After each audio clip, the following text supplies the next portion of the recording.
DPS will create and implement a checkpoint strategy beginning immediately, where they will begin targeting trucks like the one that was used where these people perished, to make sure that we will have a better capability of perhaps stopping future trucks like that, as well as stopping the smugglers and the cartel members who are trying to profiteer off of it.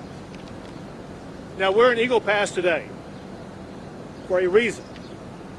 Eagle Pass is part of the Del Rio sector, and the Del Rio sector has seen the largest number of illegal crossings in the past week. There was a time when most of the illegal crossings would take place in the Rio Grande Valley, and that's no longer true. Right now, we're at ground zero here into Del Rio, where we have the largest number of border crossings, and we have information indicating that there could be a meaningful rise in the number of border crossings in this region. So we want to step up and make sure that we will do more to better secure this area. As the mayor told me earlier, he said the situation in Eagle Pass has gone from bad to worse with the increased number of people coming through this area. The bottom line is this: despite the increasing numbers, despite these caravans on the Mexico side of the border right now, the Biden administration still is doing nothing whatsoever to stop it. Texas is going to take action to do our part to try to reduce the illegal immigration coming into our country. We're going to be adding more resources and stronger strategies to control all the borderland that is owned or controlled by state or local governments. Let me make clear what I just said. The property along the border is owned or controlled typically by three different groups. There is some property that's owned or controlled by state or local governments. This property we're on right now is controlled by the local government. There's other property that's owned or controlled by the state. However, there's some property on the border that is owned or controlled by the federal government. If it's owned or controlled by the federal government, Texas does not have the authority or the capability to stop the illegal immigrants from going to that land. There's another area that we are working on, and that is private property. There are people, whether it be in this community or people up and down the border, who own property on the border. We are getting authorization from as many of them as we can for the state of Texas to be able to put up barriers, whether it be concertina wire or fences or other types of barriers, so we can prevent people from entering the United States and the state of Texas through that private property. Along these lines, I'm announcing a couple of new strategies that we're adding on to what we are already doing, so that Texas can gain even greater operational control of the property owned by the state of Texas or local governments or private property owners. We are creating two strike teams. The Texas Department of Public Safety is creating two strike teams to detect, deter, and apprehend unlawful crossings of illegal immigrants. Two strike teams deployed. They will be deployed immediately right here in Eagle Pass. Each team will consist of 20 troopers. Additional strike teams will be deployed to high traffic crossing areas as needed. Separate, and in addition to that, the National Guard is taking additional action. By the way, it's important to point out that the National Guard, they've been deployed to the Texas border for more than a year now, many of whom are with us here today, and we appreciate their tireless around-the-clock effort to do everything they can to help secure the border.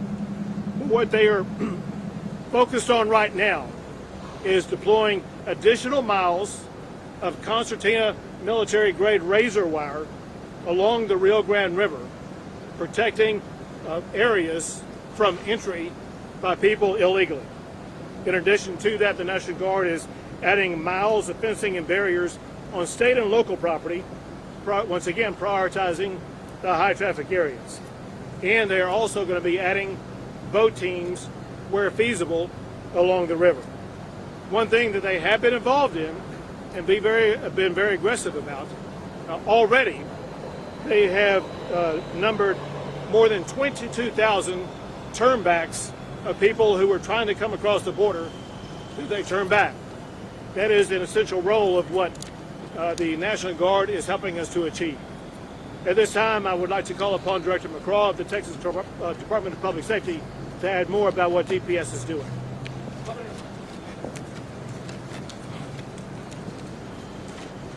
Thank you, Governor. As the Governor noted, Del Rio sector for the first time over a decade, and for that the first time ever, is the central point for human smuggling for the nation in relation to border control. The Del Rio sector, he mentioned, is what we operate in right now. This is what Maverick County is. It's the reason why he's having the press conference today after visiting with local officials, seeing what their needs are.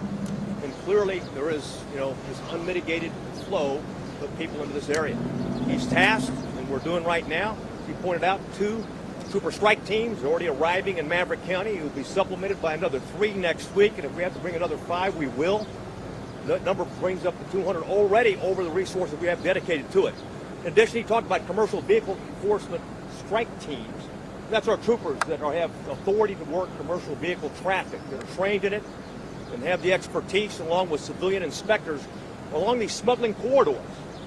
Not on the border, but the smuggling corridors that they use to move people always up into San Antonio, to Houston, to El Paso, other locations. We're going to have these checkpoints in these areas.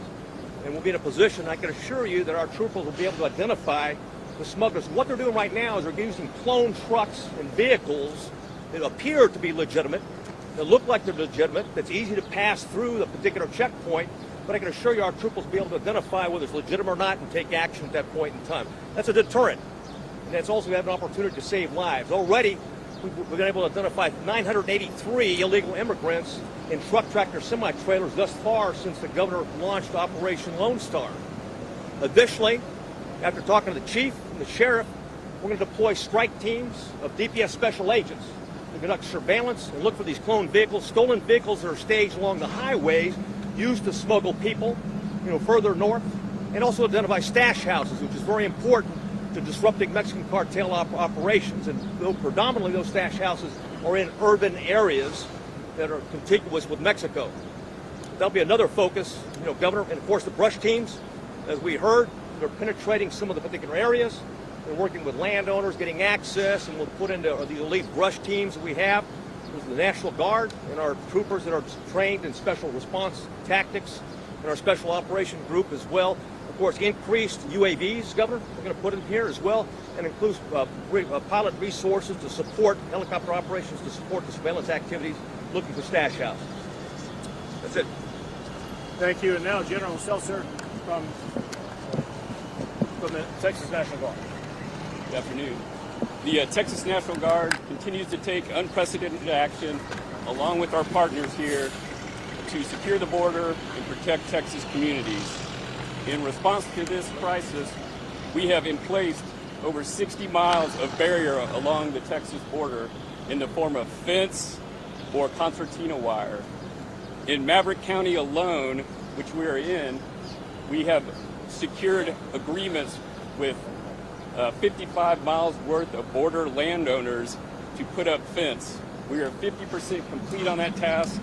We have also put over 8 linear miles of concertina wire, much of which you can see here, along the border in Maverick County.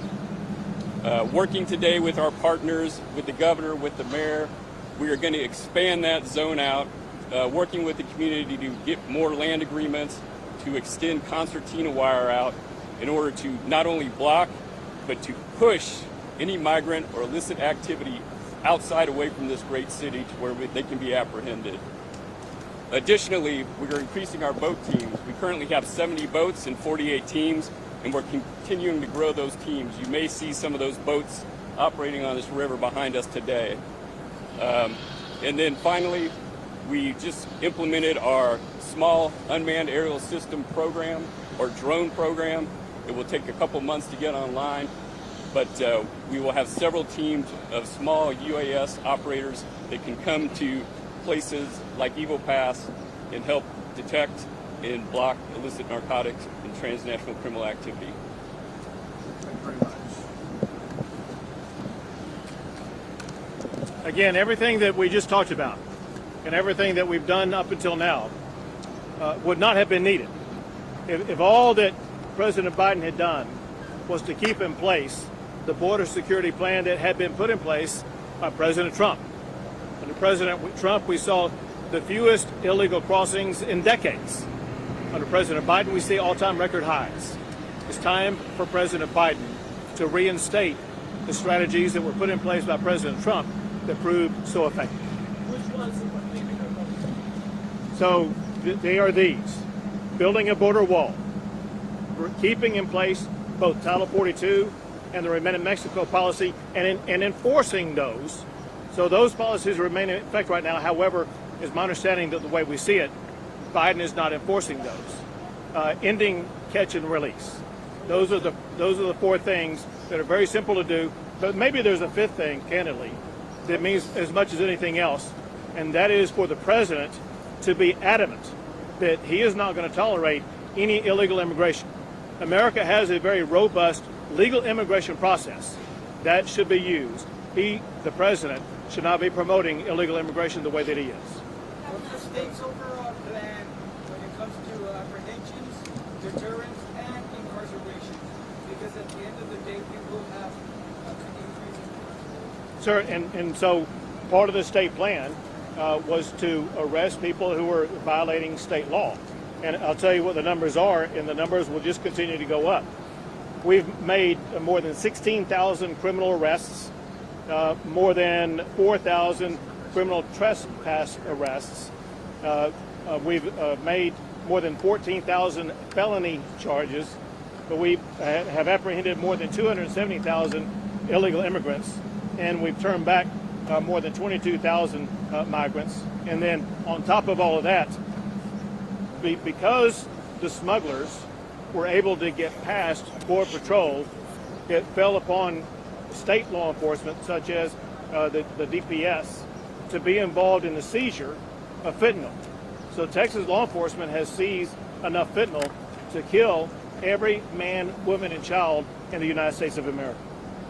Governor, back in April, you signed 4 agreements with 4 Mexican state governors on the goal to slow down the illegal drug and the illegal crossings. It has not happened, especially in this sector. We already have 5 days span here where there are more than 7,000 migrants were encountered. We've actually been following the migrant caravans from Aviendas, from Monterrey to Aviendas, they're crossing by the hundreds. What are you doing to hold the Mexican state governors accountable for not obeying the agreements you made with them? So the accountability may come soon, but we've been in discussion with our bordering neighbors about what they're doing. I will tell you this. Obviously, the state right across the border is Coahuila, and you talked about the numbers in Coahuila. The governor of Coahuila is doing a lot, maybe as much as anybody, to disband the caravans, to thwart people who would otherwise come across the border. His challenge is the same as my challenge, and that's the president of his country.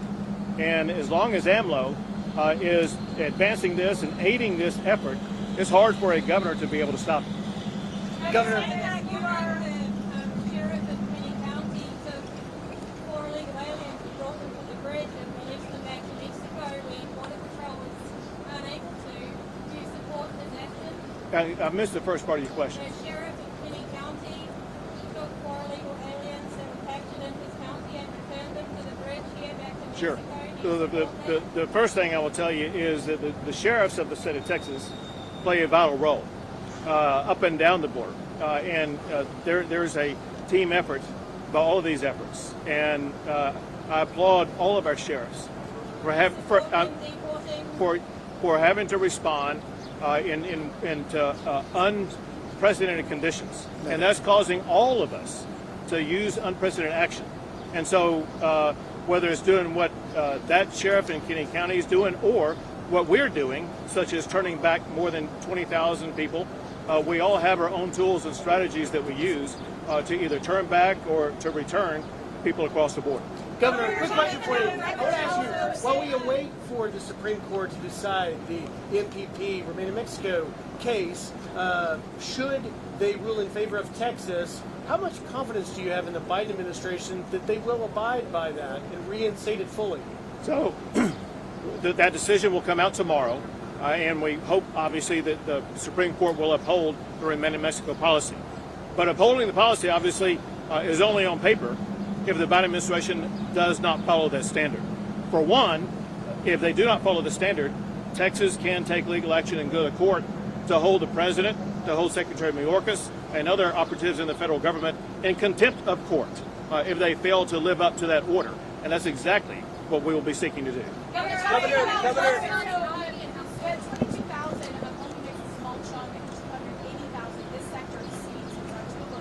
We've seen it out here, numerous times. There's migrants coming across and walking to the edge of the border of the race fire. They're still getting in. So how is this really effective? Well, the way that is really effective is if you look at the overall numbers of, for example, the fentanyl that we've seized. Had we not been here, that fentanyl would not have been seized. Look at the number of turnbacks. Had we not been here, those are 22,000 more people who would have gotten in. Look at the arrests. 14,000 people arrested that would not have been arrested had we not been here, including the 4,000 for trespassing cases, and the list goes on.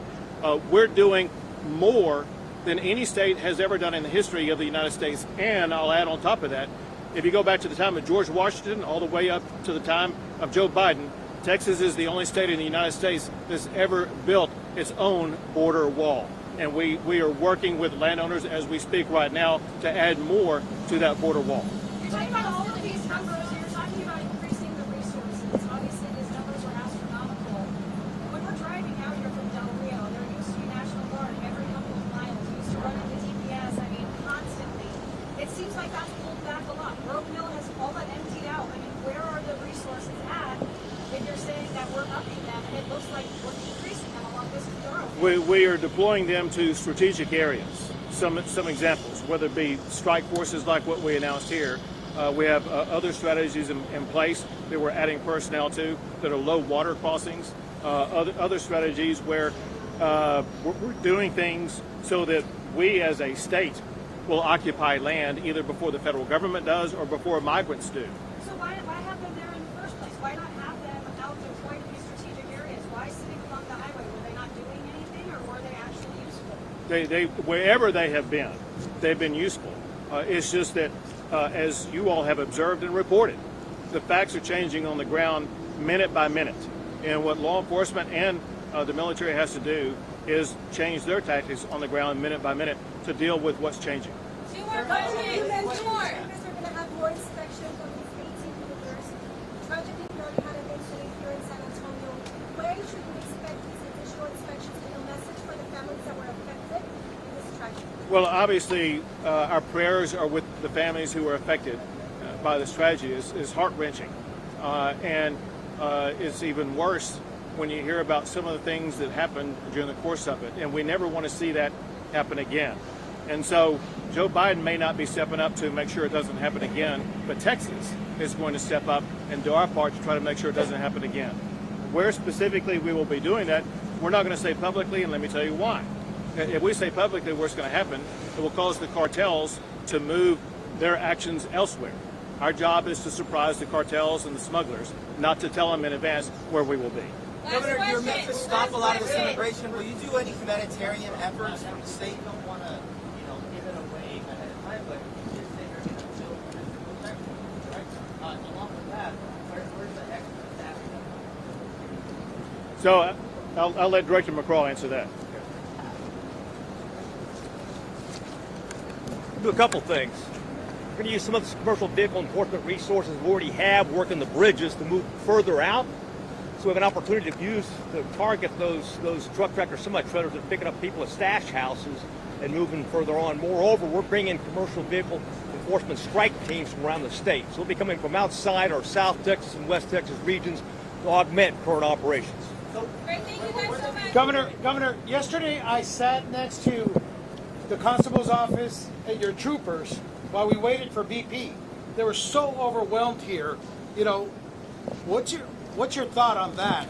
They were there for at least an hour. Right. Your troopers took over and started actually processing so BP could transport them. Right, and so that's reprehensible, and it's a consequence of what I said earlier, and that is there's an intended minimal level of Border Patrol to be funded. that floor has since been removed by Congress. It used to exist, and it was about 22,000 Border Patrol members. They're more than 2,000 short of that as we speak right now, despite the fact that we're dealing with the worst border crossing ever. And so at a minimum, immediately, Congress and the President should step up and provide what that former floor was for the Border Patrol numbers, provide the funding for it. That would be a good start. Great, thank you guys so much. No, sorry, thank you. Meeting's over.